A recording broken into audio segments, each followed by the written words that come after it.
The block is hot, but so are both of these coaches' seats. Which one needs to win more?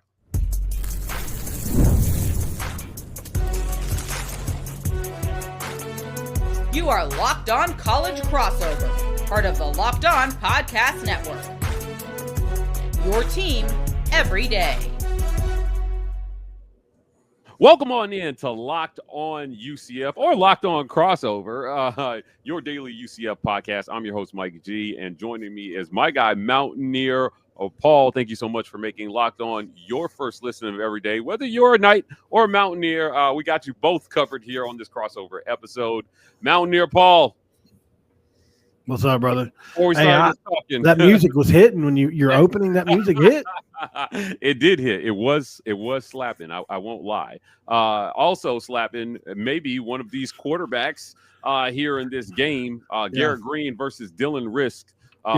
Now, before we started talking, you gave us a little bit of an update on Garrett Green. He was out a couple of games ago. This is his second game back. Can you talk about his health real quick before we get started?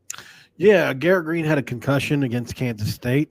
They were out for blood that night, man. But yeah, they hit him really hard a couple different times in that game. And the speculation is this is his second one this year. He had one, we think, in the offseason as well, which is why they performed so bad against Penn State and against a couple other teams this year. That's more speculation, although I've heard it from good sources. And it happened again against Kansas State. He didn't practice until the day before against Arizona. So he didn't play for 2 weeks. We got 2 wins with the backup. So, of course, everybody was happy when he came back last week against Baylor, obviously tongue-in-cheek. And he played extremely well in the game, rushing. But it was all in the first half. So, people weren't exactly happy with the ending of the way the game ended. Well, I think that this game could end up being the tale of the two quarterbacks. Obviously, UCF made a quarterback change a few games ago. They played BYU at the end of the game. They benched Curry Brown. They put Dylan Risk in. He's not as much of a runner as Garrett Green, but he's no statue back there either. It occurs to me that this comes down to which quarterback is going to be able to actually make the plays with their arm. I expect UCF to load up the box to try to stop this running game here. The Jaheim White, I think, is the running back that you guys have there. Let's pull this up because we did this earlier this week. We talked about players to watch. Obviously, quarterback Garrett Green returning, running back Jaheim White, and then on defense, TJ Jackson. But that combination of Green and White running the ball can be pretty deadly. Led all power forward rushing last year. We had 3 700 or more yard rushers last year. Garrett Green, C.J. Donaldson, who backs up Jaheim White, and Jaheim White, who was a freshman All-American. And so there were huge expectations for this 9-win football team last year, returning everybody, including Wyatt Milam on the left side, who hasn't allowed a sack or pressure in 3 years now. Obviously, probably going to be the first tackle selected, if not the second. So there was a lot of expectations for this offense. Things haven't gone to plan this year for whatever reason, and it's one of the big reasons we're going to be having this second topic. Yeah, right. Look, at the end of the day, if you can't pass the ball, if you're going to be one-dimensional, I think it's going to be difficult to beat any teams. Again, in our second discussion of the day, we're going to talk about all the things that can go wrong when you're one-dimensional. But does West Virginia have a plan for Dylan Risk? There's not a ton of tape on him. You've seen some of what Risk can do. He came in, it looks like a little Johnny Manziel running around out there at times, but he can be dangerous both with his arms and his legs. Yeah, I think West Virginia struggled against running quarterbacks this year, or even just any mobile quarterbacks. Even a guy like Eli Holstein at Pitt, who is not exactly like Garrett Green, but he can escape because he's strong. He's hard to bring down. And then once he gets beyond the line of scrimmage, he can pick up 10, 15 yards. He did that like 8 or 9 times against West Virginia, and you look up, he's got 100 yards, and he runs like a 5-flat 40. But, I mean, those kind of guys can hurt you too. I think, West Virginia will probably try to spy him with Josiah Trotter, the son of Philadelphia Eagles great Jeremiah Trotter. Yeah. He's also an impact player on the defense to watch. He's probably one of the best. He's got to be the best freshman linebacker in the country. He runs the defense, and it's unfortunate that he has very few help around him. But yeah, so I think that's the best game plan. That's what they've tried to do at times this year, and they've got athletic linebackers that can do that. Unfortunately, they just only have the two. Well, our other player to watch here is TJ Jackson. Now he's got 5.5 sacks on the season. Right. Extremely productive defensive lineman. Can you talk about TJ Jackson and the impact that West Virginia hopes he has on this game? Man, what an impact he's made. He is a wrecking ball. He came over from Troy, had a previous relationship with some of the staff members that Neal Brown knows, and so he was able to, because Neal coached at Troy for West Virginia, and we brought him over, and on tape he is exactly what we thought we were getting. He is an inside guy too. He's got those 5.5 sacks from the inside. He's not a guy that lines up on the edge. He's a guy that gets pass rush from the inside in the A-B gaps. So he's extremely difficult to plan for. Baylor literally double teamed him all game long last week. It's the only game in the season where he's not been effective that I can remember.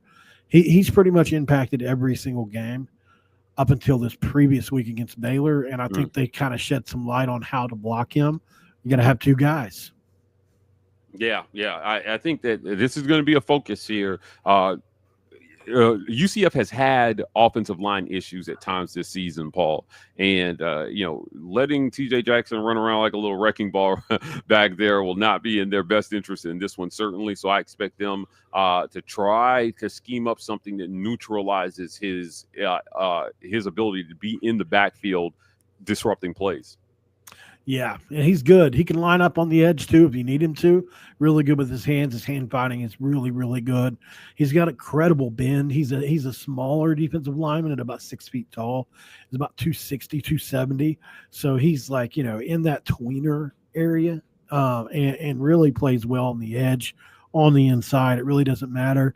Got a couple running mates on the defensive line with him as well. Sean Martin, who's been around for 5 years now at West Virginia, 6'5", 290 pounds. He's that prototypical 3-down defensive end that sets the edge, kind of lets nobody get around him, has some pass rushing moves, but mostly he's a run stopper he gets back there every now and again, but he's no more than a 4 or 5 sack a season guy, so it's not like we're not talking about, an elite pass rusher, but he certainly does well setting the edge. He's tough to block, 6'5", 290. He's long and lengthy. He gets his hands in good places. And he and TJ do work off of each other, along with a couple of the other defensive linemen. Yeah, I think it'll be really interesting to see. Obviously, being mobile as a quarterback will help a lot with this pass rush. But that's not the only thing that you want to be mobile. We're going to talk about that more after a quick word from our sponsors. This episode of Locked On Crossover is brought to you by our friends at Mint Mobile, Paul. Look, it's there are a lot of choices out there. There are a lot of choices out there in terms of, who you can go with for mobile. I love a great deal as much as the next guy, but I'm going to crawl through a bed of hot coals just to save a few bucks, Paul. It has to be easy. No hoops, no BS. So when Mint Mobile says it was easy to get wireless for $15 a month with purchase of a 3-month plan, we called them on it. It turns out it really is easy to get wireless for $15 a month. The longest part of the process was the time we spent on the phone waiting to break up with our old provider. To get started, go to mintmobile.com/lockedon. There you'll see that right now all 3-month plans are $15 a month, including the unlimited plan. All plans come with high-speed data, unlimited talk and text, delivered on the nation's largest 5G network. You can use your own phone number with any Mint Mobile plan and bring your phone number along with you with all your existing contacts. Find out how easy it is to switch to Mint Mobile. Get 3 months of premium wireless service for $15 a month. To get this new customer offer and your 3-month premium wireless plan for $15, go to mintmobile.com/lockedon. That's mintmobile.com/lockedon.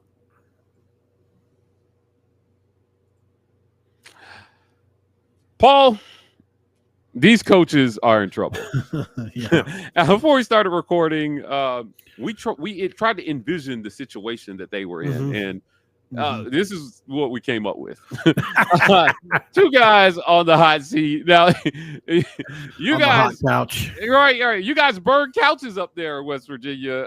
Right. Before we get into the situation both these coaches find themselves in, can you explain the couch burning tradition to our listeners? Yeah, couch burning has it's been around since the 80s that I know of. Really started during the Don Nehlen era of Mountaineer football, in which, probably arguably not a more successful era in those 80s and 90s Mountaineer teams that played in the national championship, and went to several what would have been BCS bowls back in those days.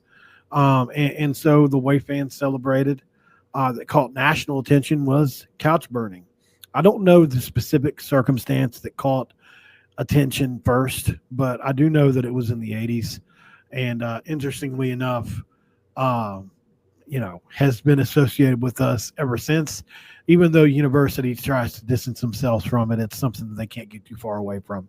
Yeah, I always think that it's interesting when you see these little traditions throughout college football. They tried to outlaw it in 2015. That didn't work. So couches continue to burn in Morgantown. Right. But look, these seats are hot for both these coaches. Now, you had some news about Neal Brown, right, and it seems like West Virginia may be looking for a reason to fire him if they lose this game to UCF.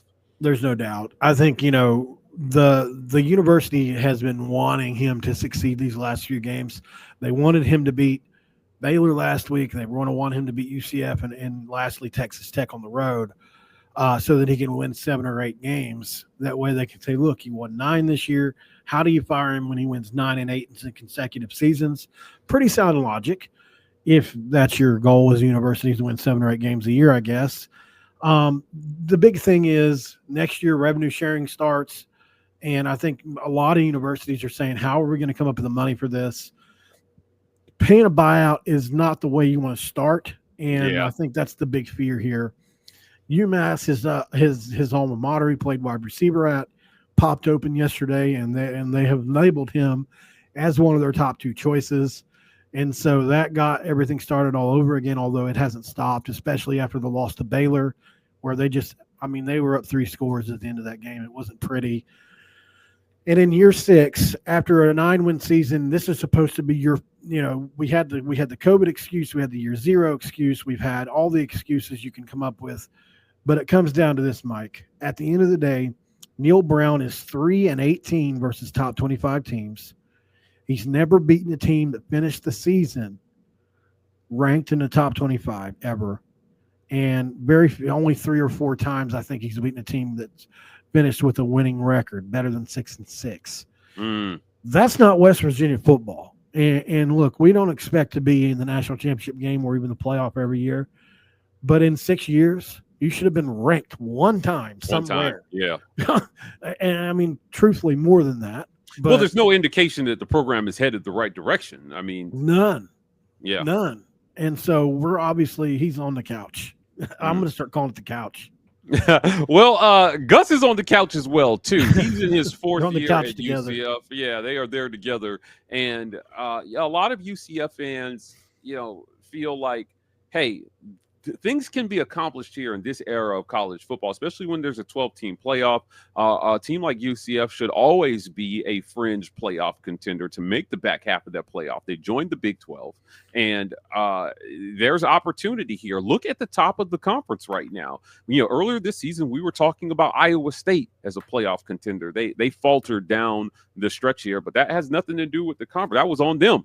If you win those games, BYU is right in the thick of it. Colorado is right in the conversation. Kansas State was at some point.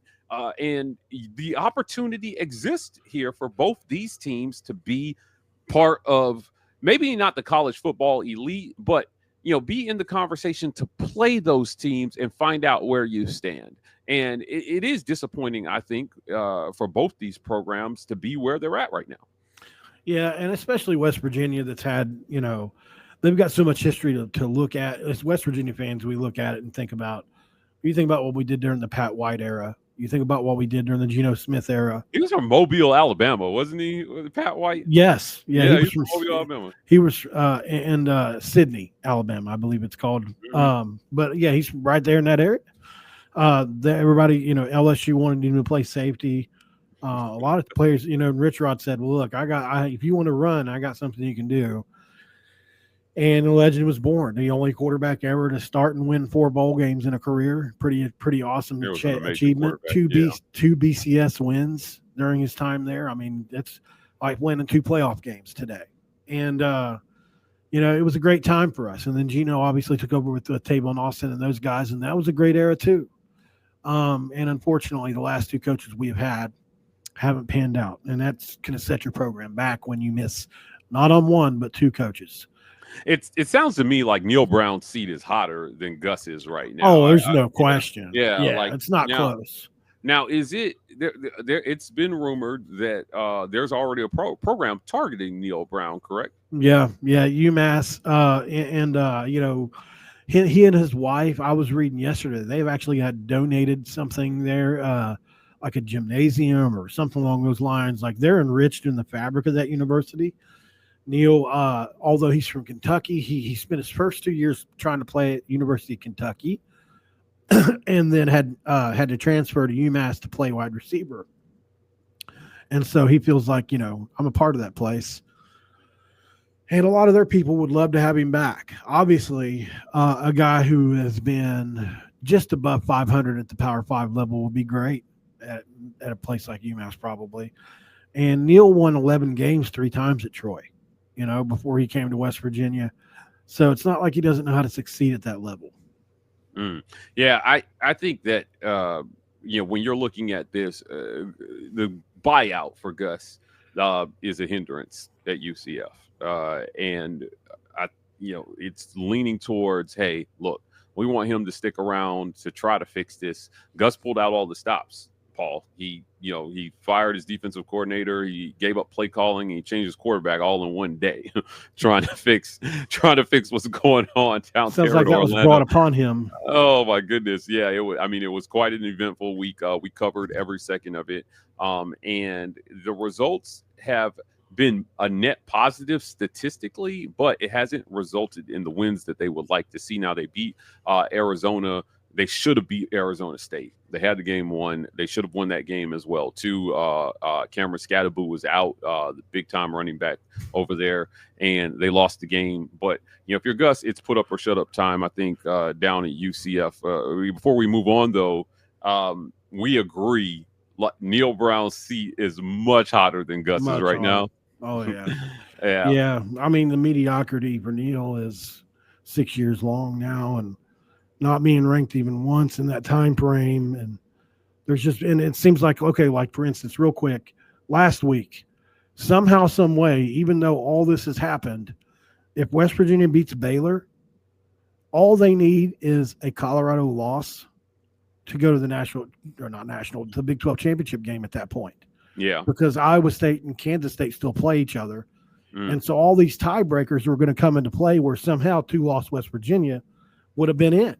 All you need is a Colorado loss down the stretch, which admittedly may not happen, but people were saying, look, you still had fate in your hands to an extent, and you still couldn't even get it done against a Baylor team that started off, 0-3 this year? Right. They've won 4 in a row. They're obviously hot, but it's not like that. This is a Baylor program that's insurmountable or should be better than West Virginia. Come on. Yeah.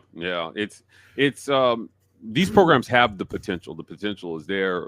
They're in a Power 4 conference. You got to get it done here. This is a results-based business. You're only as good as the last good thing you did, unfortunately, in this coaching business. So we'll see what they can do here. I think the loser of this game is in a really bad position going into the final week of the season. But, hey, look, we're going to talk about what we predict will happen in this one right after another word from our sponsors.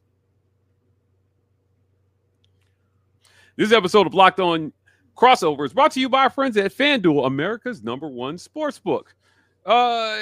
Paul, the line's 2.5 on this one. This is a pick 'em.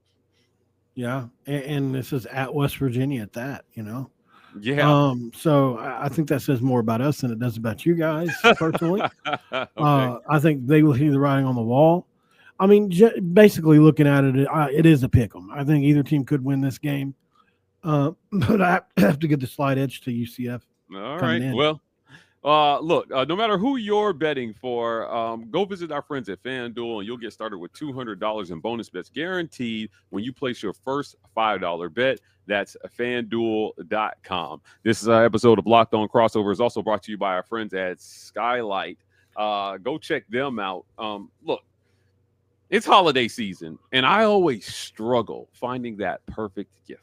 Yep. So if you're missing someone this holiday season and want them to be a part of the festivities from afar, do your send your loved ones a skylight frame. Maybe gift giving isn't your love language. You overthink it, you wind up with something disappointing or nothing at all. Are you buying for someone who has everything or just seems to be unpleasable? That's me.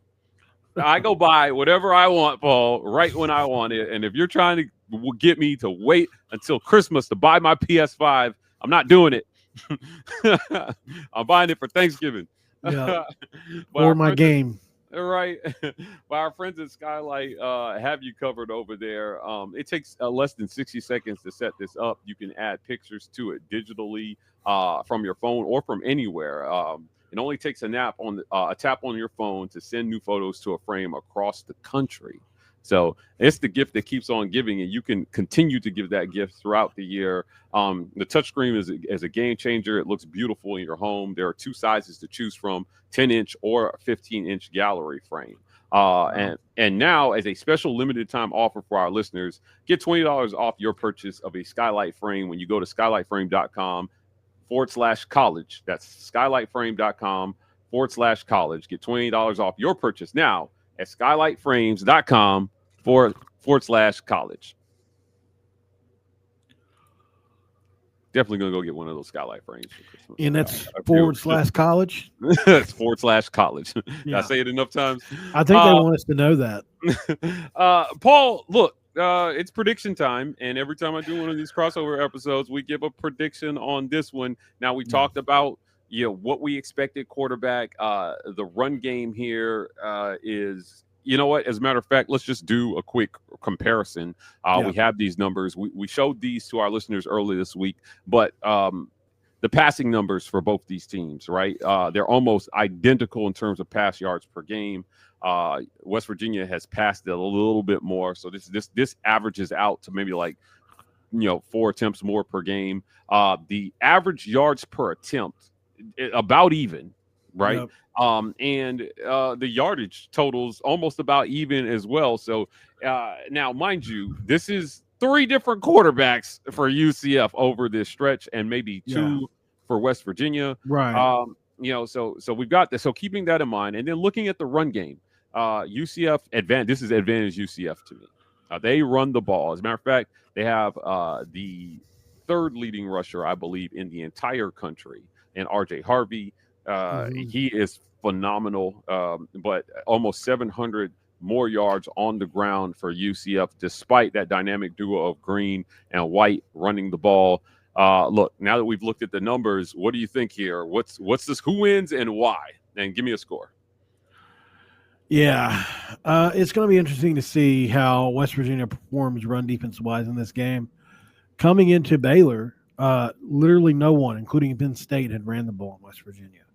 T.J. Jackson had been elite. Sean Martin had been elite. Josiah Trotter and Trey Lathan had been elite at stopping the run. Baylor ran on West Virginia last week. They did, and it was a dominating performance by their offensive line. Started to question the buy-in from the West Virginia Mountaineers, and I think that's going to be one of my game keys, Mike. I think one of my game keys is let's do a buy-in check on West Virginia. And see if they're still bought in and flying around like they were just a few weeks back when the Big 12 was still in reach for them. And I think they were bought into that, because they were preaching Dallas since before the year started. So that's one of my first game keys. One more game key is I'm going to see if Neal Brown can play Neal Brown ball. I talk about it every week. Usually when he has 25 first downs or more, he wins the game. It's like he's like 51-3 now, I think, because he lost to Baylor with more than 25. But in a game like this, I think first downs are going to be at a premium because you're going to control clock. Both these teams run the ball and love to do it that way. So we'll see how that goes. That being said, I have I know a lot of players. I talk to them all the time. I consider a couple of them friends.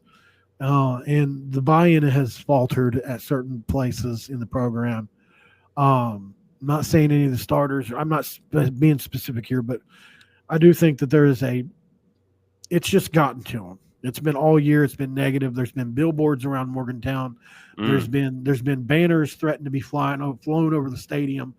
There's Neal Brown toilet paper now. Oh my You've God. got UMass openly campaigning for him in a lot of ways. It's not great. So I think UCF wins this game and puts a nail in the coffin.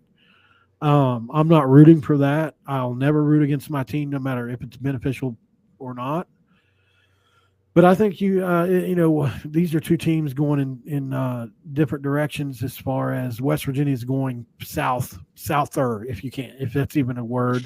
I think UCF has definitely lost recently, but do you sense any buy-in or non-buy-in from them? Here's the thing. They seem to still be playing for Gus. Yeah. And they're going out and these guys are playing their asses off every week for this coach. It's been close. And I think that's the thing that's the most frustrating for UCF fans is a lot of the pieces are there. They had great wide receivers. They banked a lot on KJ Jefferson when he transferred from Arkansas, when he didn't work out. And now suddenly you're on your fourth string quarterback looking for answers. And that's today's college football. If you don't have two guys that can get the job done on your roster, you are playing with fire. Last year in the SEC alone, largely believed to be America's best conference, over half of the teams in the conference went to their backup to start a whole game in meaningful time, meaning, look, somebody got hurt or somebody was playing so bad that they had to be benched for an entire game, and those guys had to step in and get the job done. And if you don't have two guys, it's hard. I think this has been Gus's challenge. He had Dylan Gabriel, transferred. Nice to keep him. Yeah, this system needs dynamic athletes, I think, at quarterback, or at least you have to be dynamic at one facet of the game or the other, whether it's with your legs or with your arms. Go back in Gus's history. Whenever he's gotten the guy at quarterback, it's been championship time. So he's got to find that guy. And whether that guy is out there in the portal this offseason or he's on the roster right now, i.e. the emergence of Dylan Risk, that's the question I think that needs to be answered over the next two games. And it starts in Morgantown with West Virginia. Go out there, win this game. I mean, you just gave all the compelling reasons why losing this game would be embarrassing for UCF. Right. Yeah. I think West Virginia loses too. I do. I think it's UCF. I'll say 33-27. 33-20. Probably a high scoring game. Oh, well, we're still sweating. So I don't know if I like that prediction, because that means in the fourth quarter, man, my shirt's soaked in sweat. I'm gonna go 31-21. Okay. UCF in this one. If that happens, it's a wrap for Neal Brown. I think they cover in this one. Listen, I know regardless of whether they cover, you cover West Virginia at a high level, and we appreciate that. Before we get out of here, tell people where they can find you. Yeah, on X, it's at Paul Mountaineer. Also have another one over on X, Locked On West Virginia. Don't have the app for it, but just type in Locked On West Virginia. And then obviously Locked On West Virginia on YouTube. Love covering the Mountaineers, love covering the Big 12. We can go national on some stuff. Cover a lot of Pat McAfee stuff too, because he's newsworthy, but he's obviously a West Virginia alum. So we do a lot with that over there. We do it for the brand. Well, look, guys, thank you for making Locked On UCF and Locked On West Virginia your first listen of every day. For your second listen, go check out our friends over at the Big 12 podcast. Our guy Drake Toll leads the nation and conference realignment news and holds no punches when it comes to every team in the Big 12, including UCF and West Virginia. You can find Locked On Big 12 on YouTube or wherever you listen to podcasts. You can find both of us here on our respective channels on Locked On tomorrow with more Locked On UCF and Locked On West Virginia.